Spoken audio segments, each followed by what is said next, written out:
Vous êtes sur Totidi Africa, bienvenue à tous dans cette nouvelle édition de Gatingo. Les circonstances entourant la libération des 4 agents de la DGSE au Burkina Faso sont au cœur des débats. Dans une récente révélation du journal Le Monde, après l'échec des négociations, la France aurait mis en place un plan secret pour libérer de force, notamment par violence, ces agents détenus au Burkina Faso. Un plan de lieu a été établi, un assaut héliporté depuis un pays voisin a été étudié, a rapporté le journal français, précisant que ce premier plan de la France a été rapidement abandonné, jugé trop complexe et risquant de provoquer de nombreuses pertes en vies humaines, sans compter qu'il aurait exacerbé la dégradation des relations entre les deux pays. Cette révélation donne une fois de plus raison, selon certains observateurs, aux autorités des pays de l'AES qui dénoncent régulièrement les stratégies de déstabilisation de la France, souvent orchestrées avec la complicité de certains pays voisins. Rappelons que ces 4 agents du service secret français ont été détenus au Burkina Faso pendant un an, accusés d'espionnage et de tentatives de déstabilisation. Dans leur téléphone, des preuves accablantes auraient également été retrouvées. Ce n'est qu'après la médiation du Maroc que ces agents ont été libérés. Toutefois, la question demeure. Quel aurait été le plan de la France contre le Burkina Faso si la médiation du roi Mohamed VI avait également échoué? En Ouganda, l'opposant Kizza Besigye risque la peine de mort. Détenu depuis plusieurs semaines et alors que son procès est en cours, une nouvelle accusation a été ajoutée, celle de trahison passible de la peine capitale dans le pays. L'opposant faisait déjà face à des accusations telles que la détention illégale d'armes à feu et la complicité avec une puissance étrangère pour la déstabilisation du pays. Le procureur du tribunal militaire a modifié l'acte d'accusation en y incluant la trahison pour des crimes commis à l'étranger et a introduit également un 3e suspect, un officier de l'armée en service. Les avocats de Kizza Besigye dénoncent notamment ces accusations qu'ils considèrent comme une tentative d'affaiblir un rival politique de longue date du président Yoweri Museveni à l'approche des élections de 2026.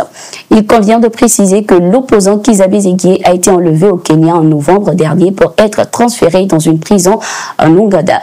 Les autorités kenyanes affirment ne rien avoir dans cette affaire et ont notamment annoncé l'ouverture d'une enquête. Rappelons que si Kizza Besigye venait à être condamné, il pourrait être exclu de la vie politique du pays pendant plusieurs années. Remaniement ministériel au Gabon. Le président de transition, Brice Clotaire Oligui Nguema, a procédé à un léger remaniement au sein du gouvernement à quelques mois des élections présidentielles. La nouvelle équipe compte désormais 35 membres contre 30 ans dans la précédente. Plusieurs ministres conservent leur poste, 10 nouvelles personnalités font leur entrée et 6 autres sont remerciés.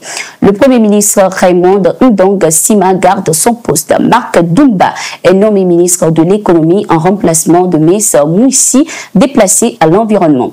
L'opposant Séraphin Davin Akouré rejoint ici le gouvernement en tant que ministre de l'énergie et porte-parole du gouvernement.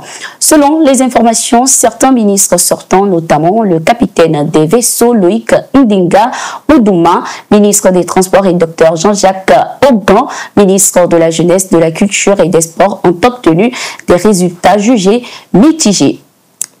Les pays de la Confédération des États du Sahel et le Ghana renforcent de plus en plus leurs liens.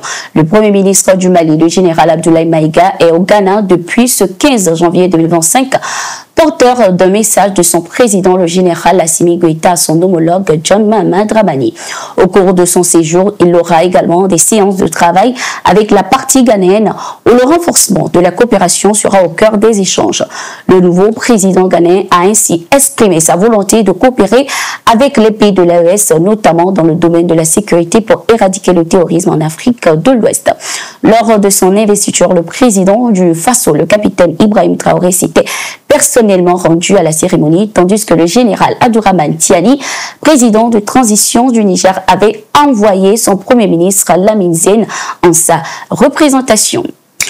Au Mali, les opérations de reconquête du territoire se poursuivent. Ce 15 janvier 2025, des terroristes ont été neutralisés dans le nord du pays, précisément à Gao. Selon les informations, ces terroristes avaient mené une attaque contre un poste de contrôle des forces armées situé dans cette région.